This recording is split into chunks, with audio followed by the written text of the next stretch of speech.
രവിചന്ദ്രൻ അതുപോലെ തന്നെ ജബ്ബാർ അദ്ദേഹമായിട്ടൊക്കെ ബഹുമാന്യനായ അക്ബർ സാഹിബിനെ സംവാദത്തിന് വേണ്ടി ക്ഷണിച്ചിട്ടുണ്ട്. പക്ഷെ അദ്ദേഹം അതിന് തയ്യാറായിട്ടില്ല. അതുകൊണ്ട് അദ്ദേഹം അതിൽ നിന്ന് ഒളിച്ചോടുകയാണ്. ഇസ്ലാമിക ആദർശം ഈ കാലഘട്ടത്തിൽ യുക്തിവാദികളുമായിട്ട് പറഞ്ഞു നിൽക്കാൻ അദ്ദേഹത്തിന് സാധിക്കുന്നില്ല. അതുകൊണ്ട് അദ്ദേഹം ഒളിച്ചോടുന്നു എന്ന് അവർ സോഷ്യൽ മീഡിയയിലൊക്കെ വ്യാപകമായ പ്രചരണം നടത്തുന്നുണ്ട്. അതിലും എന്തെങ്കിലും സത്യമുണ്ടോ? എന്തുകൊണ്ട് യുഗങ്ങൾ അതിജീവിച്ച ഇസ്ലാം എന്ന് പറയുന്നു എന്നാണ് ഒന്നാമത്തെ ചോദ്യം. ചോദ്യകർത്താവിന് തന്നെ ചോദ്യത്തിലൊരു ചെറിയ അബദ്ധം സംഭവിച്ചു. തലക്കെട്ടിൽ യുഗങ്ങൾ അതിജീവിച്ച മതം ഇസ്ലാം മാത്രം എന്ന് ഇല്ല എന്നുള്ളതൊരു സത്യമാണ്. പക്ഷേ തീർച്ചയായും ഓരോ മതവിശ്വാസിക്കും ആ മതവിശ്വാസമാണ് നല്ലത് എന്നും എന്നെന്നും നിലനിൽക്കുന്നത് എന്നും എല്ലാ കാലഘട്ടത്തിലേക്കും ആവശ്യമുള്ളത് എന്നും എല്ലാം വിചാരിക്കാനും ചിന്തിക്കുവാനും അതനുസരിച്ചുള്ള പ്രബോധന പ്രവർത്തനങ്ങൾ നടത്താനും എല്ലാം സ്വാതന്ത്ര്യമുണ്ട്. ഇവിടെ ഇസ്ലാം യുഗങ്ങൾ അതിജീവിച്ചു എന്ന് പറയുന്നത് പ്രവാചകന്മാർ മുഴുവനും പഠിപ്പിച്ച അടിസ്ഥാന സന്ദേശം അത് ലോകത്തിന് പകർന്നു നൽകുന്ന കാര്യത്തിൽ പ്രവാചകന്മാരിലൂടെ കൈമാറി വന്ന ഒരാദർശം എന്നുള്ള നിലക്ക് അതിൽ യാതൊരു രൂപത്തിലുമുള്ള കളങ്കമില്ലാതെ നിലനിൽക്കുന്ന ആദർശമാണ് ഇസ്ലാം എന്ന അർത്ഥത്തിലാണ്. പ്രവാചകന്മാർ മുഴുവനും പഠിപ്പിച്ച ആദർശം അത് അടിസ്ഥാനപരമായി സൃഷ്ടാവായ തമ്പുരാൻ അറിയണം, അവൻ്റെ നിയമനിർദ്ദേശങ്ങൾ അനുസരിച്ച് ജീവിക്കണം, അവനെ മാത്രം ആരാധിക്കണം, അവന് ജീവിതത്തെ സമർപ്പിക്കണമെന്ന ആദർശമാണ്. ഈ ആദർശമാണ് ലോകത്തിൻ്റെ വ്യത്യസ്തങ്ങളായ ഭാഗങ്ങളിലേക്ക് കടന്നു വന്ന ദൈവദൂതന്മാർ മുഴുവനും പഠിപ്പിച്ചത് എന്ന് ഇസ്ലാം വളരെ കൃത്യമായി പഠിപ്പിക്കുന്നു. ആ ആദർശം അതേപോലെ കളങ്കമില്ലാതെ നിലനിൽക്കുന്നത് എവിടെയെന്ന ചോദ്യത്തിന് ഉത്തരം പരിശുദ്ധ ഖുർആനും തിരുസുന്നത്തും മുന്നോട്ട് വെക്കുന്ന ജീവിത ദർശനത്തിൽ എന്ന് തന്നെയാണ്. ലോകത്ത് ഏറ്റവും അധികം മതവിശ്വാസികളുള്ളത് ക്രിസ്തു മത സമൂഹത്തിലാണ്. ക്രിസ്തു എന്ന വ്യക്തിയുമായി ബന്ധപ്പെട്ട് കിടക്കുന്നു ക്രിസ്തു മതത്തിന്റെ ദർശനം. ആ ക്രിസ്തു എന്ന വ്യക്തി അദ്ദേഹം പഠിപ്പിച്ച ആദർശങ്ങളാണോ ഇന്നത്തെ ക്രിസ്തുമത ദർശനം എന്ന് ചോദിച്ചാൽ മഹാന്മാരായ ക്രൈസ്തവ ദാർശനികന്മാർ പോലും ആണ് എന്ന് പറയില്ല. ക്രിസ്തുവിന് ശേഷം ക്രിസ്തുവിൻ്റെ ശിഷ്യന്മാരായ അപ്പോസ്തലന്മാരുടെ കാലത്ത് അപ്പോസ്തലിക മതത്തെ തകർക്കാൻ വേണ്ടി കടന്നു വന്ന, അതിനുവേണ്ടി ജനങ്ങളെ പ്രബോധിപ്പിച്ച, അതിനുവേണ്ടി കായികമായി തകർക്കാൻ വേണ്ടി അന്നത്തെ ഭരണാധികാരികളെ പ്രലോഭിപ്പിച്ച സാവുൾ എന്ന മനുഷ്യൻ, അദ്ദേഹം പിൽക്കാലഘട്ടത്തിൽ സ്വയം തന്നെ വിശുദ്ധ പൗലോസായി പറയുകയും അദ്ദേഹം എഴുതിയ രചനകളും പാഠങ്ങളുമാണ് ഇന്ന് ക്രൈസ്തവ ദർശനത്തിന്റെ അടിസ്ഥാന ആധാരം എന്നെല്ലാവർക്കും അറിയാം. അവിടെയാണ് ക്രിസ്തുവുമായി, ക്രിസ്തു പഠിപ്പിച്ച ആശയങ്ങളുമായി ഇന്നത്തെ ക്രൈസ്തവ ദർശനത്തിന് എത്ര ബന്ധമുണ്ടോ എന്ന് ചോദിച്ചാൽ കേവലം ക്രിസ്തു എന്ന വ്യക്തിയുമായി ബന്ധമുണ്ട് എന്ന് വേണമെങ്കിൽ പറയാം. ക്രിസ്തുവിന്റെ ക്രൂശീകരണം എന്ന ആശയവുമായി ബന്ധമുണ്ടെന്ന് പറയാം. ക്രിസ്തുവിന്റെ രക്തത്തിലൂടെയുള്ള പാപപരിഹാരം എന്ന ആശയവുമായി ബന്ധമുണ്ടെന്ന് പറയാം. ക്രൈസ്തവ ദർശനത്തിന്റെ അടിസ്ഥാന ആശയങ്ങൾ ആദിപാപമാണെങ്കിലും ത്രിത്വ സിദ്ധാന്തമാണെങ്കിലുമെല്ലാം അവയൊന്നും തന്നെ ക്രിസ്തു പഠിപ്പിച്ച മതത്തിൽ ഉണ്ടായിരുന്നില്ല എന്നുള്ള വസ്തുത എല്ലാവർക്കും അറിയാവുന്നത്. അതെല്ലാം ഉണ്ടാകുന്നത് സെന്റ് പോളിന്റെ ജീവദർശനത്തിൽ. അപ്പം ഞാൻ പറഞ്ഞു വരുന്നത് അതിനുശേഷം തന്നെ എത്ര മാറ്റങ്ങൾ ഉണ്ടായി. അപ്പോൾ ക്രിസ്തു പഠിപ്പിച്ച ആദർശം എവിടെ എന്ന് ചോദിച്ചാൽ അതിന് പരിശുദ്ധ ഖുർആൻ നൽകുന്ന മറുപടി ഇവിടെ എന്നാണ്. അവിടെയാണ് ഖുർആന്റെ മൗലികത. അവിടെയാണ് യുഗങ്ങളെ ഖുർആൻ അതിജീവിക്കുന്നത്, ഇസ്ലാം അതിജീവിക്കുന്നത്. ക്രിസ്തു പഠിപ്പിച്ച ആശയങ്ങൾ എവിടെയെന്ന് ചോദിച്ചാൽ ഇന്ന് വളരെ കൃത്യമായി പറയാൻ കഴിയുക, ക്രിസ്തു പഠിപ്പിച്ച ഏകദൈവ വിശ്വാസം, ക്രിസ്തു പഠിപ്പിച്ച ശുദ്ധമായ ഏകദൈവ ആരാധന, ക്രിസ്തു പഠിപ്പിച്ച വിശ്വാസത്തിലൂന്നിയ കർമ്മങ്ങളിലൂടെയുള്ള രക്ഷ തുടങ്ങിയ ആശയങ്ങൾ മുഴുവനും നമ്മൾ കാണുക പരിശുദ്ധ ഖുർആനിലാണ്, പ്രവാചകൻ സല്ലല്ലാഹു അലൈഹി വസല്ലമയുടെ വചനങ്ങളിലാണ്. അവിടെ മുഹമ്മദ് നബി സല്ലല്ലാഹു അലൈഹി വസല്ലമയിലൂടെ പൂർത്തീകരിക്കപ്പെട്ട ആദർശമായിട്ടാണ് ഇസ്ലാമിനെ ഖുർആൻ പരിചയപ്പെടുത്തുന്നത്. മുഹമ്മദ് നബി കൊണ്ടുവന്ന ഒരു ആദർശമായിട്ടല്ല. മുഹമ്മദ് നബി സല്ലല്ലാഹു അലൈഹി വസല്ലമ അദ്ദേഹത്തിലൂടെ പഠിപ്പിക്കപ്പെട്ട ആദർശം. അത് ഞാൻ നേരത്തെ പറഞ്ഞ പടച്ചവനെ മാത്രം ആരാധിക്കുകയും അവന്റെ നിയമനിർദ്ദേശങ്ങൾ അനുസരിച്ച് ജീവിക്കുകയും ചെയ്യുക എന്നുള്ള ആദർശം. ആ ആദർശം അത് ലോകത്തിന്റെ മുന്നിൽ പ്രദാനം ചെയ്യുന്നത് 2 അടിസ്ഥാന പ്രമാണങ്ങളാണ്. ഒന്നാമത്തേത് പരിശുദ്ധ ഖുർആനാണ്, രണ്ടാമത്തേത് മുഹമ്മദ് നബി സല്ലല്ലാഹു അലൈഹി വസല്ലമയുടെ ജീവിതചര്യകളാണ്. മനുഷ്യരുടെ കരവിരുതുകളിൽ നിന്ന് പൂർണ്ണമായും മുക്തമായി ദൈവം തമ്പുരാൻ തന്നെ സംരക്ഷിക്കുമെന്ന് പറഞ്ഞത്, ആ സംരക്ഷണം അതേപോലെ തുടർന്നുകൊണ്ടിരിക്കുന്ന ഒരേ ഒരു വേദഗ്രന്ഥം പരിശുദ്ധ ഖുർആൻ. അതേപോലെ തന്നെ മുഹമ്മദ് നബി സല്ലല്ലാഹു അലൈഹി വസല്ലമയുടെ പ്രവാചക ജീവിതം കളങ്കരഹിതമായി ഇന്നും മനസ്സിലാക്കാൻ പറ്റുന്ന രൂപത്തിൽ രേഖീകരിക്കപ്പെട്ടിട്ടുണ്ട്. അവിടെ ആദർശം എന്നുള്ള നിലക്ക് ഈ എക്കാലഘട്ടത്തിലും ഇസ്ലാം അതിജീവിക്കുകയാണ്. അതേപോലെ തന്നെ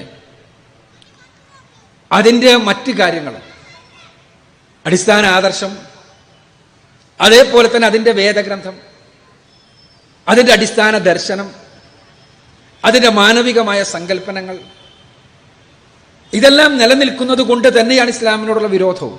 ഇസ്ലാം എക്കാലഘട്ടത്തിലും വിമർശിക്കപ്പെട്ടിട്ടുണ്ട്, ആശയപരമായി ആക്രമിക്കപ്പെട്ടിട്ടുണ്ട്, അതല്ലാത്ത രൂപത്തിലും ആക്രമിക്കപ്പെട്ടിട്ടുണ്ട്. ഇതെല്ലാം തന്നെ ഇസ്ലാം എല്ലാവരും സമൂഹത്തിലുള്ള ചില ആളുകൾക്ക് ശരിയെന്ന് തോന്നുന്ന ആദർശങ്ങളുമായി പൊരുത്തപ്പെട്ടു പോകുന്നില്ല എന്നതുകൊണ്ടാണ്. അവിടെ എന്തുകൊണ്ടാണ് ഇസ്ലാം പൊരുത്തപ്പെടാത്തത്? ഇസ്ലാമിക ആദർശങ്ങൾ അജയ്യമായതുകൊണ്ടും അത് കാലങ്ങൾ അതിജീവിച്ച് നിലനിൽക്കുന്നതുകൊണ്ടാണ്. ഇന്ത്യയിലെ സുപ്രീം കോടതി വിധിച്ചു സ്വവർഗരതി നിയമം മൂലം അനുവദിക്കപ്പെടണമെന്ന്. തീർച്ചയായും നാടിന്റെ വിധി എന്നുള്ള നിലക്ക് ആ വിധിക്ക് അതിൻ്റെതായ ന്യായങ്ങൾ ഉണ്ടാകാം, അന്യായങ്ങൾ ഉണ്ടാകാം. ഞാനതിലേക്ക് പോകാനല്ല. മറിച്ച് 14 നൂറ്റാണ്ടുകൾക്ക് മുമ്പ് ഇസ്ലാം പഠിപ്പിച്ച ആദർശം സ്വവർഗാനുരാഗവും സ്വവർഗരതിയും തിന്മയാണ്, പാപമാണ്, നാശഹേതുവാണെന്നുള്ള ആശയം. അതിൽ നിന്ന് സുപ്രീം കോടതിയല്ല, ലോകത്തെ മുഴുവൻ ശാസ്ത്രജ്ഞന്മാരും ഒരുമിച്ച് നിന്ന് അതാണ് ശരി എന്ന് പറഞ്ഞാലും ഇസ്ലാമിക ലോകത്തിന് മാറി ചിന്തിക്കാൻ കഴിയില്ല. അത് ദൈവികമാണ് എന്നുള്ള ബോധം കൊണ്ടും ബോധ്യം കൊണ്ടുമാണത്. അതാണ് ഇസ്ലാമിൻ്റെ അജയ്യത. വിഷയാവതരണത്തിലേക്ക് ഇനി പോയിക്കൂടല്ലോ, അതുകൊണ്ട് തന്നെ ഞാൻ അവിടെ നിർത്തുകയാണ്. രണ്ടാമത്തേത് ഭൗതികവാദികളായിട്ട് സംവാദത്തിന് തയ്യാറാവുന്നില്ല. യഥാർത്ഥത്തിൽ സംവാദം എന്നുള്ളത് ഒരു ആദർശ പ്രബോധനത്തിൻ്റെ മാർഗമായിട്ടല്ലാതെ ആരെങ്കിലും സംവാദിച്ചിട്ട് നമ്മൾ ഒരു ബോക്സിങ് നടത്തി ജയിക്കുന്നത് പോലെ ജയിക്കാൻ വേണ്ടി നമ്മളാരും സംവാദങ്ങൾ സംഘടിപ്പിക്കാറില്ല. അതാരാണെങ്കിലും. യുക്തിവാദികളെ സംബന്ധിച്ചിടത്തോളം കേരളത്തിലെ യുക്തിവാദി പ്രസ്ഥാനത്തിൻ്റെ സംസ്ഥാന പ്രസിഡന്റ് അദ്ദേഹവുമായി 2 തവണ നിച്ച് ഓഫ് ട്രൂത്തിൻ്റെ പ്രതിനിധികൾ സംവാദത്തിൽ ഏർപ്പെട്ടിട്ടുണ്ട്. ആ സംവാദങ്ങൾ യൂട്യൂബിൽ ലഭ്യമാണ്. ഇനി മറ്റാർക്കെങ്കിലും സംവാദത്തിൽ ഏർപ്പെടണമെന്നുണ്ടെങ്കിൽ, മാന്യരായ ആളുകളാണെങ്കിൽ, വേദിയിൽ കയറിയാൽ മുഴുവനും പ്രവാചകൻ സല്ലല്ലാഹു അലൈഹി വസല്ലമയെ തെറി പറയുക എന്നത് ഒരു കലയായി കൊണ്ട് നടക്കുന്ന ആളുകൾ, അവരോടൊപ്പം ഇരിക്കുക എന്നത് പോലും നമ്മെ സംബന്ധിച്ചിടത്തോളം വിശ്വാസികൾ എന്നുള്ള നിലക്ക് അറപ്പുണ്ടാക്കുന്നതാണ്. പ്രവാചകൻ എന്നുള്ളത് വിശ്വാസിയെ സംബന്ധിച്ചിടത്തോളം ആ രൂപത്തിൽ സ്വന്തത്തെക്കാളധികം സ്നേഹിക്കുന്ന വ്യക്തിത്വമാണ്. ആ നിലക്ക് അത്തരം റൂട്ടിലൂടെ നടക്കുന്ന യുക്തിവാദം എന്ന് പറഞ്ഞ് അങ്ങനെ തെറിപ്രസംഗവുമായി നടക്കുന്ന ആളുകളുമായി വേദി പങ്കിടാൻ ചിലപ്പോൾ പ്രയാസം ഉണ്ടാകും. പക്ഷേ ഭൗതികവാദത്തിൻ്റെ അടിസ്ഥാന ആദർശങ്ങളുമായി ബന്ധപ്പെട്ടുകൊണ്ടുള്ള ചർച്ചകൾ, ആ ചർച്ചകൾ തീർച്ചയായും അടിസ്ഥാന ആദർശങ്ങൾ എന്താണ്? ദൈവം ഉണ്ടോ ഇല്ലേ എന്ന ആദർശം. അതേപോലെ തന്നെ ശാസ്ത്രം അത് ദൈവത്തെയാണോ അതല്ല ഭൗതികവാദത്തെയാണോ സ്ഥിരപ്പെടുത്തുന്നുള്ള ആദർശമാണ്. അതല്ലാതെ നമസ്കാരത്തിൻ്റെ റക്കയത്ത് എത്രയാകണമെന്നുള്ളത് ഭൗതികവാദികളായിട്ട് ചർച്ച ചെയ്യേണ്ട വിഷയമല്ല. ആ വിഷയങ്ങൾ എന്താണോ അവരുമായി ആദർശപരമായ പ്രശ്നമുള്ള വിഷയങ്ങൾ, ആ വിഷയങ്ങളിൽ സംവാദത്തിന് ഭൗതികവാദികളായ ആളുകൾക്ക് താല്പര്യമുണ്ടെങ്കിൽ അതിൻ്റെ രീതിയുണ്ട്. ഇത്തരം പൊതുവേദികളിൽ വെറുതെ അല്ലെങ്കിൽ സോഷ്യൽ മീഡിയയിൽ ഇങ്ങനെ സംവാദം എന്ന് പറഞ്ഞിട്ട് അമ്മി കൊത്താനുണ്ടോ എന്ന് ചോദിക്കണം മാതിരി പറയലല്ല അതിൻ്റെ രീതി. അതിന് നിച്ച് ഓഫ് ട്രൂത്ത് എന്നത് ഒരു മേൽവിലാസമുള്ള സംഘടനയാണ്. ആ മേൽവിലാസമുള്ള സംഘടനക്ക് അതിൻ്റെ ഓഫീസുണ്ട്, അതിൻ്റെ രീതികളുണ്ട്. ആ രീതികളിലാണ് പോകേണ്ടത് എന്ന് മാത്രമാണ് സൂചിപ്പിക്കാനുള്ളത്. നിച്ച് ഓഫ് ട്രൂത്ത് ഭൗതികവാദികളുടെ കേരള യുക്തിവാദി സംഘത്തിൻ്റെ സംസ്ഥാന പ്രസിഡന്റുമായി 2 തവണ നടത്തിയ സംവാദങ്ങളും നിച്ച് ഓഫ് ട്രൂത്തിൻ്റെ വെബ്സൈറ്റിൽ ലഭ്യമാണ്. ഇനി ഇന്ന് ഓൺലൈൻ കാലഘട്ടമാണ്. ആ ഓൺലൈനിലൂടെ ഇൻഷാ അല്ലാഹ് നിച്ച് ഓഫ് ട്രൂത്തിൻ്റെ കേരളത്തിൻ്റെ ഒരു മാധ്യമ ലോകത്തേക്ക് ഒരു പുതിയ ഒരു രംഗവുമായിട്ട് നിച്ച് ഓഫ് ട്രൂത്ത് ഇൻഷാ അല്ലാഹ് ഫെബ്രുവരിയോട് കടന്നു വരുന്നു. കഴിഞ്ഞ 1.5 പതിറ്റാണ്ടായി പുറത്തിറക്കിക്കൊണ്ടിരിക്കുന്ന സ്നേഹസംവാദം മാസിക, ആ സ്നേഹസംവാദം മാസിക എന്നത് കേവലം ഒരു മാഗസിൻ ആയിരുന്നു. ഇനി അത് ഒരു വെബ്സിൻ ആവുകയാണ്. വെബ്സിൻ എന്ന് പറഞ്ഞാൽ 24 മണിക്കൂറും 365 ദിവസവും ഉണർന്നിരിക്കുന്ന, ഇസ്ലാമിനെതിരെയുള്ള വിമർശനങ്ങൾക്ക് സ്വാഗതം പറഞ്ഞുകൊണ്ട് ഉണർന്നിരിക്കുന്ന, ആ വിമർശനങ്ങൾക്ക് മറുപടി കണ്ടെത്തുവാൻ വേണ്ടി ഏത് സമയത്തും സമീപിക്കാവുന്ന ഒരു മുഴുസമയ ഇസ്ലാമിക് വെബ്സിൻ. ഭൗതികവാദികൾക്ക് ചോദ്യങ്ങളുണ്ടെങ്കിൽ, വിമർശനങ്ങളുണ്ടെങ്കിൽ ഉന്നയിച്ചാൽ ഇൻഷാ അല്ലാഹ് അതിന് മണിക്കൂറുകൾക്ക് അകം മറുപടി ലഭിക്കുന്ന, സംവാദം നടത്തിയിട്ട് ആളാകുന്ന ഒരു സംസ്കാരത്തിനപ്പുറത്ത് ഒരു സംവാദ സംസ്കാരം തന്നെ മാധ്യമ ലോകത്ത് നമ്മൾ വളർത്തിക്കൊണ്ടുവരികയാണ്. അത് വേണ്ടി കൂടി ഭൗതികവാദികൾ അടക്കമുള്ള എല്ലാവർക്കും കാത്തിരിക്കാം. പിന്നെ ഈ രംഗത്ത് ഏറ്റവും മാന്യമായ സംവാദ സംസ്കാരം വളർത്തിക്കൊണ്ടുപോകുന്നത് നമ്മൾ തന്നെയാണ്. കാരണം ഇസ്ലാമിക വിമർശകന്മാരോട് സ്നേഹസംവാദം മാസിക ആരംഭിച്ച സമയത്ത് 1.5 പതിറ്റാണ്ട് മുമ്പ് ഇസ്ലാമിൻ്റെ വിമർശകന്മാരോട് നേർക്കുനേർ വിമർശനം വേദിയിൽ ഉന്നയിച്ച് അങ്ങോട്ടും ഇങ്ങോട്ടും പറയുന്നതിനേക്കാൾ വിമർശനം എന്നത് വസ്തുനിഷ്ഠമാണെങ്കിൽ അതിനുള്ള മറുപടി കൂടി മനസ്സിലാക്കാനുള്ളതാണ്. വിമർശകന്മാരോട് തുറന്ന് നിങ്ങൾ ലേഖനം എഴുതൂ, ഞങ്ങൾ മറുപടി പറയാമെന്ന് ആർജവത്തോടു കൂടി പറഞ്ഞ ഒരു മാഗസിനിൻ്റെ ഉത്തരവാദപ്പെട്ട ഒരാൾ കൂടിയാണ് ഞാൻ. അങ്ങനെ ആ മാഗസിനിൽ ഒരുപാട് തവണ ഭൗതികവാദികൾ എഴുതുകയും അതിന് മറുപടി കേൾക്കുകയും അവസാനം അവർ നിർത്തിപ്പോവുകയുമാണ് ചെയ്തത് എന്നതുകൂടി ചരിത്രമാണ് എന്ന് മനസ്സിലാക്കുക. ഞാനവിടെ ജയിച്ചതും തോറ്റതുമല്ല, മറിച്ച് ആദർശ പ്രബോധന രംഗമാണ്. നമ്മെ സംബന്ധിച്ചിടത്തോളം സംവാദമാണെങ്കിലും ഇതേപോലുള്ള പ്രോഗ്രാമുകളാണെങ്കിലുമെല്ലാം ജയിക്കാൻ വേണ്ടി സംവാദം നടത്തുന്നവർക്ക് മറ്റു പലരുമായി സംവാദമാകാം. ഇവിടെ ആദർശ പ്രബോധനത്തിന് പറ്റുന്ന ഒരു തലത്തിൽ മാത്രമേ നമ്മൾക്ക് അതിൽ താല്പര്യമുള്ളൂ എന്നുകൂടി സൂചിപ്പിക്കും.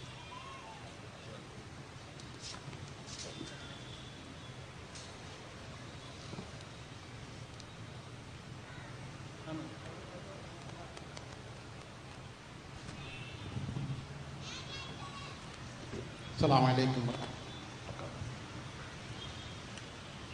ഗുൽനാൻ ജീവിച്ച ഇസ്ലാം എന്നുള്ള സബ്ജക്റ്റ് ഈ ഭൂമിയിൽ ഇന്ന് എൻ്റെ പേര് ഹുസൈൻ എന്നാണ്, വർക്കല. ഈ പിറ്റു എന്ന് പറയുന്നു ഈ ഭൂമിയിൽ ഇസ്ലാം എന്ന പേരിൽ ഉള്ള രാജ്യങ്ങളുണ്ട്. നമ്മുടെ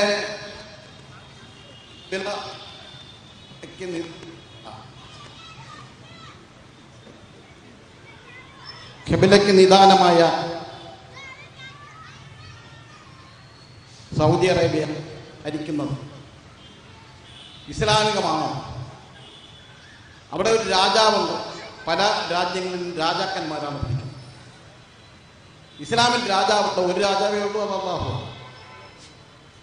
പിന്നെ അതിൻ്റെ പാരമ്പര്യം എന്ന് പറയുന്നത് ഇസ്ലാമികമായി എന്തെങ്കിലും ബന്ധമുള്ളതാണ്. കാരണം എൻ്റെ മകന് പിന്തുടർച്ചാവകാശം കിട്ടുന്ന, അല്ലെങ്കിൽ എൻ്റെ ബന്ധുക്കൾക്ക് പിന്തുടർച്ചാവകാശം കിട്ടുന്ന ഒരു ഭരണക്രമമാണ് അവിടെ ഉള്ളത്. അതുപോലുള്ള മറ്റെല്ലാ രാജ്യങ്ങളിലും ഉള്ളത്. ഇത് ഇസ്ലാമുമായിട്ട് വല്ല ബന്ധവുമുണ്ടോ? കാരണം ഈ സമ്പത്തിൻ്റെ പ്രശ്നം കൂടിയാണ്. ഇനി ഒരു വാക്കൂടെ പറഞ്ഞു നിർത്താം. നമ്മുടെ സലഫികളുടെ മനസ്സിൽ 100% ഇസ്ലാം നിലനിൽക്കുന്നു എന്നതല്ലാതെ ഈ രാജ്യങ്ങളിൽ നിലനിൽക്കുന്നില്ല എന്നാണ് എൻ്റെ അഭിപ്രായം.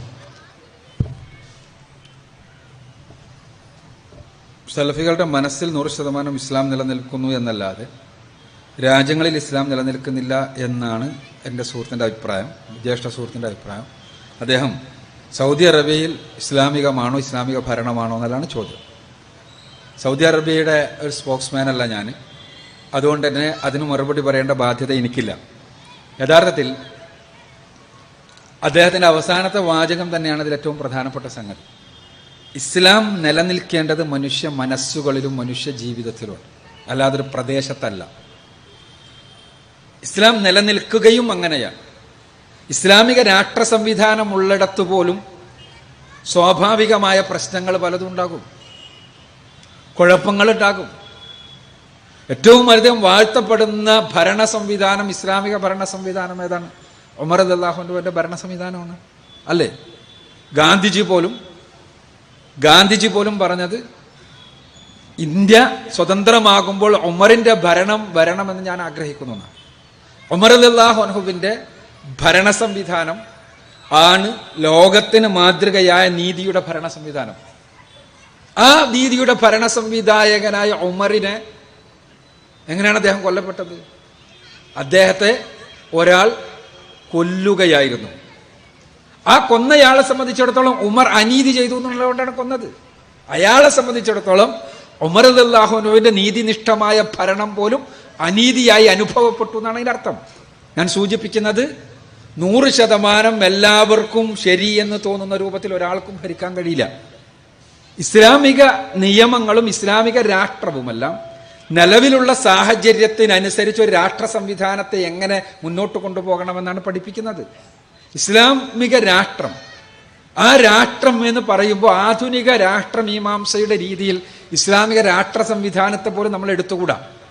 അവിടെയാണ് നേരത്തെ അതിൻ്റെ ചോദ്യാർത്ഥാവ് സൂചിപ്പിച്ച രാജഭരണമാണോ പാരമ്പരാഗത ഭരണമാണോ മറ്റേതാണോ മറിച്ചാണോ എന്നുള്ള ചോദ്യം വരണത്. സൗദി അറേബ്യയെ കുറിച്ച് നമ്മളത് പറയും. അതേസമയം എന്തുകൊണ്ട് നമ്മൾ മുഗളന്മാരെ കുറിച്ച് അങ്ങനെ പറയുന്നില്ല? എന്തുകൊണ്ട് നമ്മൾ അടിമവംശത്തെക്കുറിച്ച് പറയുന്നില്ല? അവർ ഇസ്ലാമിക രാഷ്ട്രമാണെന്ന് നമുക്ക് അഭിപ്രായമില്ല, പക്ഷേ അവരും പരമ്പരാഗതമായിട്ടാണ് ഭരിച്ചത്. എന്തുകൊണ്ട്? നമുക്ക് ജനാധിപത്യം എന്ന രാഷ്ട്രമീമാംസാ പ്രക്രിയ പരിചയമുള്ളത് ആധുനിക കാലഘട്ടത്തിൽ മാത്രമാണ്. നമ്മളത് മനസ്സിലാക്കണം. 1800-കൾക്ക് മുമ്പ് ജനാധിപത്യം എന്നൊരു രാഷ്ട്രമീമാംസാ സമ്പ്രദായമില്ല. ആ ഓരോ കാലഘട്ടത്തിലും ആ കാലഘട്ടത്തിന് അനുസൃതമായ രാഷ്ട്രമീമാംസാ സമ്പ്രദായങ്ങൾ ഉണ്ടായി വന്നിരിക്കുകയാണ്. മുഹമ്മദ് റസൂലുള്ളാഹി സ്വല്ലല്ലാഹു അലൈഹി വസല്ലമ അദ്ദേഹത്തിന്റെ പ്രബോധനങ്ങളിൽ എവിടെയെങ്കിലും എങ്ങനെയാണ് ഒരു ഭരണാധികാരിയെ തെരഞ്ഞെടുക്കേണ്ടത് എന്ന് പഠിപ്പിച്ചതായിട്ട് നമുക്ക് കാണാൻ പറ്റൂല. എങ്ങനെ ഭരണാധികാരിയെ തെരഞ്ഞെടുക്കണം എന്നുള്ളിടത്ത് മാത്രമാണ് രാഷ്ട്രമീമാംസകൾ തമ്മിൽ അടിസ്ഥാനപരമായി അടികൂടുന്നത്. അത് ഏകഛത്രാധിപത്യം വേണോ, തൊഴിലാളി വർഗ സർവാധിപത്യം വേണോ, ജനാധിപത്യം വേണോ, അതല്ല കുടുംബാധിപത്യം വേണോ എന്നുള്ള ഒരുപാട് വിഷയങ്ങൾ. എങ്ങനെ ഭരണാധികാരിയെ തെരഞ്ഞെടുക്കണം? അബൂബക്കറിനെ എങ്ങനെ തെരഞ്ഞെടുത്തത്? അബൂബക്കർ റളിയല്ലാഹു അൻഹുവിനെ എങ്ങനെ തെരഞ്ഞെടുത്തു? അങ്ങനെയാണോ ഉമർ റളിയല്ലാഹു അൻഹുവിനെ തെരഞ്ഞെടുത്തത്? ഉമർ റളിയല്ലാഹു അൻഹുവിനെയും അബൂബക്കർ റളിയല്ലാഹു അൻഹുവിനെയും തെരഞ്ഞെടുത്തത് പോലെയാണോ ഉസ്മാൻ റളിയല്ലാഹു അൻഹുവിനെ തെരഞ്ഞെടുത്തത്? ഉസ്മാൻ റളിയല്ലാഹു അൻഹുവിനെയും അബൂബക്കർ റളിയല്ലാഹു അൻഹുവിനെയും ഉമർ റളിയല്ലാഹു അൻഹുവിനെയും തെരഞ്ഞെടുത്തത് പോലെയാണോ അലി റളിയല്ലാഹു അൻഹുവിനെ തെരഞ്ഞെടുത്തത്? അല്ല.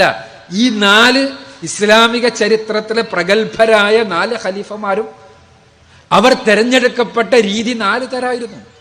അതെന്തിനാ ഇസ്ലാം അങ്ങനെയായത് ഇതുകൊണ്ട് തന്നെ. ഇസ്ലാം എല്ലാ കാലത്തിലും യോജിച്ചതായതുകൊണ്ട്. ആ ഒരു കാലത്തിനും ഒരു പ്രദേശത്തിനും ഏത് രൂപത്തിലും തെരഞ്ഞെടുപ്പ് നടത്താം. തെരഞ്ഞെടുക്കപ്പെട്ട വ്യക്തിയോടാണ് ഇസ്ലാം സംസാരിക്കുന്നത്. തെരഞ്ഞെടുക്കേണ്ടത് എങ്ങനെയെന്നുള്ള കാര്യത്തിലല്ല. നിങ്ങൾ ജനാധിപത്യപരമായി തെരഞ്ഞെടുത്താലും ഇസ്ലാമിക രാഷ്ട്രവുമായി ബന്ധപ്പെട്ട നിയമങ്ങൾ ഒരു മുസ്ലിം ഇസ്ലാമിക രാജ്യത്തിന്റെ ഭരണാധികാരിയാണെങ്കിൽ അയാൾക്ക് ബാധകമാണ്. അയാൾ കൂടിയാലോചനകളിലൂടെ കാര്യങ്ങൾ ചെയ്യാൻ പാടൂ. നിയമങ്ങൾ ഇന്നതൊക്കെയാകണം, ആ നിയമങ്ങളിൽ ഇന്നൊക്കെ കാര്യങ്ങൾ ശ്രദ്ധിക്കണം, നീതി വേണം, അങ്ങനത്തെ കുറേ നിയമങ്ങൾ. അതല്ല ജനാധിപത്യമല്ല. ജനാധിപത്യം ഞാൻ പറഞ്ഞല്ലോ 18-ാം നൂറ്റാണ്ടിന് ശേഷം മാത്രം ഉണ്ടായ ഒരു പ്രതിഭാസമാണ്. അതല്ല മുൻപത്തേതുപോലെ രാജ്യാധിപത്യം നിലനിന്നിരുന്ന കാലഘട്ടത്തിൽ തന്നെയാണ് എന്തുണ്ടായത്? നാടുകളെ വെട്ടിപ്പിടിക്കുന്ന സമ്പ്രദായം ഉണ്ടായത്. അത് അക്കാലഘട്ടത്തിലെ രാഷ്ട്രമീമാംസയായിരുന്നു. നമ്മൾ ചക്രവർത്തിമാർന്ന് വിളിക്കും രാജാക്കന്മാരെ. എന്താ ചക്രവർത്തിമാരാകുന്നത്? എന്തുകൊണ്ടാണ് അവര് കൂടുതൽ ബഹുമാനിക്കപ്പെട്ടവരാ? എന്തുകൊണ്ടാ? നാട്ടുരാജാക്കന്മാരെക്കാളും രാജാക്കന്മാർ മഹാന്മാരാണ്, രാജാക്കന്മാരെക്കാളും മഹാന്മാരാണ് ചക്രവർത്തിമാർ. ചക്രവർത്തിമാർ എന്തുകൊണ്ടാ? വലിയ ഭൂപ്രദേശത്തിന്റെ രാജാവായതുകൊണ്ട്. അലക്സാണ്ടറെ നമ്മൾ പറയും അലക്സാണ്ടർ ദ ഗ്രേറ്റ്. എന്താ അലക്സാണ്ടറുടെ ഗ്രേറ്റ്നെസ്? അലക്സാണ്ടറുടെ ഗ്രേറ്റ്നെസ് എന്താണ്? അദ്ദേഹം എന്തെങ്കിലും കണ്ടുപിടുത്തം നടത്തിയതാ? അല്ല. അലക്സാണ്ടർ അന്നത്തെ കാലത്തെ ഏറ്റവും വലിയ ഭൂപ്രദേശത്തിന്റെ അധിപനാണെന്നുള്ളതാണ്. അപ്പോ അന്നത്തെ മഹത്വത്തിന്റെ മാനദണ്ഡം തന്നെ അതായിരുന്നു. എന്ത്? അവർ ഭൂപ്രദേശങ്ങൾ വിസ്തൃത കൂട്ടുക എന്നുള്ള. ഇന്ന് പറ്റുമോ? ഇന്ന് UN ഉണ്ട്, നിങ്ങൾ ഇന്ത്യ ഏറ്റവും നല്ല ഭരണ സംവിധാനമാണ്, ആ നിലക്ക് ചൈനനെയും കൂടി കൊണ്ട് പിടിക്കാന്ന് വിചാരിച്ചാൽ നടക്കില്ല. കാരണം ഇന്നത്തെ രാഷ്ട്ര നൈതികത വേറെയാണ്. അപ്പോ ഏത് കാലഘട്ടത്തിലെയും ഏത് തരത്തിലുള്ള തെരഞ്ഞെടുപ്പാണെങ്കിലും തെരഞ്ഞെടുക്കപ്പെട്ടയാൾക്ക് തെരഞ്ഞെടുക്കുന്ന സമൂഹത്തിന് എല്ലാം ഉള്ളതാണ് ഇസ്ലാമിക നിയമങ്ങൾ. സൗദി അറേബ്യ എന്നുള്ളത് തീർച്ചയായും സൗദി രാജാവിന് ശേഷമുള്ള ഭരണക്രമമാണ്. അത് സൗദി അറേബ്യ അന്ന് മാത്രമുള്ളതല്ല, അതിനു മുമ്പ് ഉണ്ടായിരുന്ന തുർക്കികളും, അതിനു മുമ്പുണ്ടായിരുന്ന ഉസ്മാനിയ ഖിലാഫത്തും, അതിനു മുമ്പുണ്ടായിരുന്ന മറ്റു ഖിലാഫത്തുകളും എല്ലാം അങ്ങനെ തന്നെയാണ്. ആ ഖിലാഫത്തുകൾ എന്തുകൊണ്ടാണത്? അന്നത്തെ രീതി അതായിരുന്നു. അത് അലി റളിയല്ലാഹുവിന്റെ കാലശേഷം തീർച്ചയായും സ്വാഭാവികമായും മുആവിയ റളിയല്ലാഹു അൻഹു ഭരണകർത്താവായി മാറി. മുആവിയ റളിയല്ലാഹു അൻഹുവിന്റെ കാലം മുതൽ, മുആവിയ ചെയ്തത് ശരിയോ തെറ്റെന്നുള്ളത് വേറെ വിഷയമാണ്. മുആവിയ റളിയല്ലാഹു അൻഹുവിന്റെ കാലം ശേഷം മുതൽക്ക് സ്വാഭാവികമായും മക്കൾക്ക് പ്രാധാന്യം കൽപ്പിച്ചു. പക്ഷേ ആ മക്കളാണെങ്കിൽ പോലും തെരഞ്ഞെടുക്കപ്പെട്ട വ്യക്തിയെ ബൈഅത്ത് ചെയ്യുക എന്ന പ്രധാനപ്പെട്ട ഒരു കാര്യമുണ്ട്. ആ തെരഞ്ഞെടുക്കപ്പെട്ട വ്യക്തിക്ക് അനുസരണ പ്രതിജ്ഞ ചെയ്യുക എന്നുള്ള, അവിടെയാണ് ആ കാലഘട്ടത്തിലെ ജനാധിപത്യം ഉള്ളത്. ആ വന്നാൽ ഒരാൾ മരിച്ചിട്ട് വരികയാണെങ്കിൽ, അതല്ലെങ്കിൽ ഒരു രാഷ്ട്രം പിടിച്ചടക്കപ്പെടുന്നു എന്ന് വിചാരിക്കുക. ഒരു രാഷ്ട്രം എങ്ങനെ പിടിച്ചടക്കുക? അപ്പൊ ഇന്ത്യയിലെ ഇന്ന രാജ്യം പിടിച്ചടക്കപ്പെട്ടു. അന്നത്തെ രാജാക്കന്മാരെ പിടിച്ചടക്കുക, അന്നത്തെ സൈന്യമാണ് പിടിച്ചടക്കുക. അതല്ലാതെ അന്ന് ആരാ പിടിച്ചടക്കുക? അന്ന് ജനാധിപത്യവും ഇതേപോലെ പാർലമെന്റും പ്രസിഡന്റും പ്രധാനമന്ത്രിയും ഒന്നും അല്ല ഉള്ളത്. രാജാവിനും പ്രധാനമന്ത്രിയും അല്ലാണ്. അപ്പൊ അന്ന് പിടിച്ചടക്കി കഴിഞ്ഞാൽ ആ നാട്ടിലുള്ള ആളുകൾ രാജാവിന് അന്ന് പിടിച്ചടക്കിയ ആൾക്ക് ബൈഅത്ത് ചെയ്യണം. അതാണ് ഒന്ന്. അത് ഇസ്ലാമും പറഞ്ഞു ബൈഅത്ത് ചെയ്യണം. രണ്ടാമത്തേത്, നാട്ടിന്റെ പ്രശ്നങ്ങൾ കൂടിയാലോചനകളിലൂടെയാണ് തീരുമാനിക്കേണ്ടത്. ഇസ്ലാം പഠിപ്പിച്ചു നാട്ടിലെ പ്രശ്നങ്ങൾ. എന്നാൽ അടിസ്ഥാന ധാർമ്മിക നിയമങ്ങൾ ഖുർആന്റെ സുന്നത്തിന്റെ അടിസ്ഥാനത്തിലാകണം തീരുമാനിക്കേണ്ടത്. അപ്പോ സൗദി അറേബ്യയിൽ എന്തെങ്കിലും പ്രശ്നങ്ങൾ ഉണ്ടെങ്കിൽ അത് രാജഭരണം കൊണ്ടുള്ളതല്ല. തീർച്ചയായും അങ്ങനെയാണെങ്കിൽ ഇപ്പൊ മക്കളാകുന്നു എന്ന പ്രശ്നമാണെങ്കിൽ ജനാധിപത്യമാണെങ്കിലും പ്രശ്നമല്ലേ? നെഹ്റുവിന്റെ മോളല്ലേ ഇന്ദിരാഗാന്ധിന്റെ മോനല്ലേ രാജീവ് ഗാന്ധിയുടെ മോനാണ് ഇപ്പോ നമ്മളോട് വോട്ട് ചോദിക്കുന്ന രാഹുൽ ഗാന്ധി. അതുകൊണ്ട് അത് വെച്ചിട്ടല്ലല്ലോ നമ്മൾ അളക്കുന്നത്. ഒരു ഭരണാധികാരി എന്നുള്ള നിലക്ക് അയാൾക്ക് കഴിവുണ്ടെങ്കിൽ ആൾ വന്നോട്ടെ, അതിനെന്താ കുഴപ്പം? ഇപ്പോൾ ഇവിടെ സംസാരിച്ച മുരളീധരൻ, അദ്ദേഹം ആരാ?